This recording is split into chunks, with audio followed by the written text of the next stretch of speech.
Retirement के बाद हर किसी की सबसे बड़ी चिंता होती है कि पैसा सुरक्षित रहे और उस पर अच्छा रिटर्न भी मिले।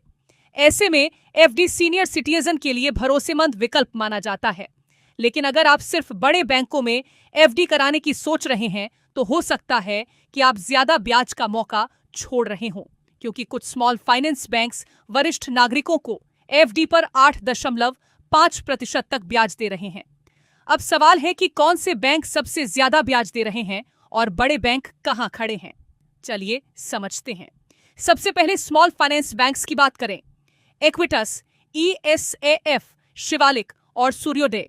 स्मॉल फाइनेंस बैंक में सीनियर सिटीजन को 8.50% तक ब्याज मिल रहा है। जाना और उज्जीवन में 8.30%, उत्कर्ष में 8.25%, एयू में 7.90% और स्लाइस में 7.75% तक ब्याज है। वहीं प्राइवेट बैंक्स में SBM bank India 8.15%, DCB bank 8% और बंधन बैंक 7.95% तक ब्याज दे रहा है।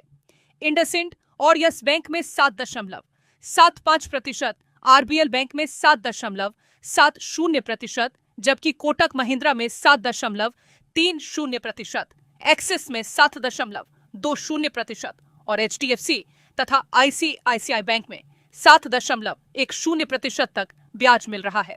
अब सरकारी बैंकों की बात करें।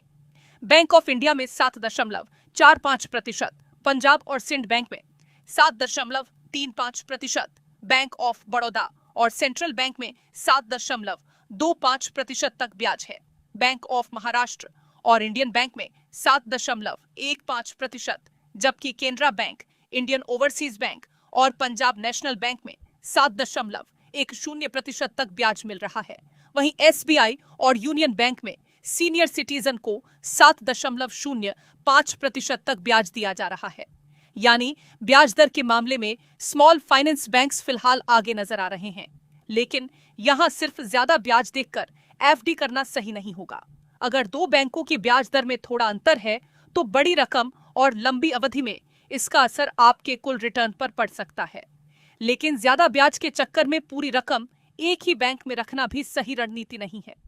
डीआईसीजीसी के तहत प्रति जमाकर्ता प्रति बैंक अधिकतम 5 लाख रुपए तक का बीमा कवर मिलता है।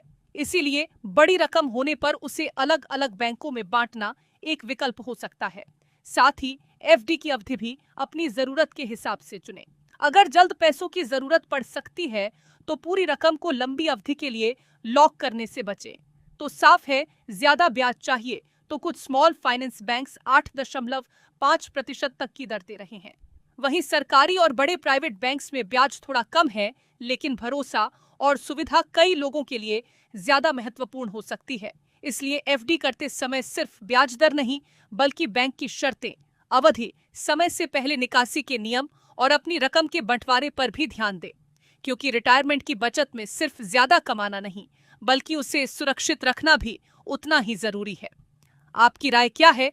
कमेंट में बताइए और ऐसे ही अपडेट्स के लिए जुड़े रहिए।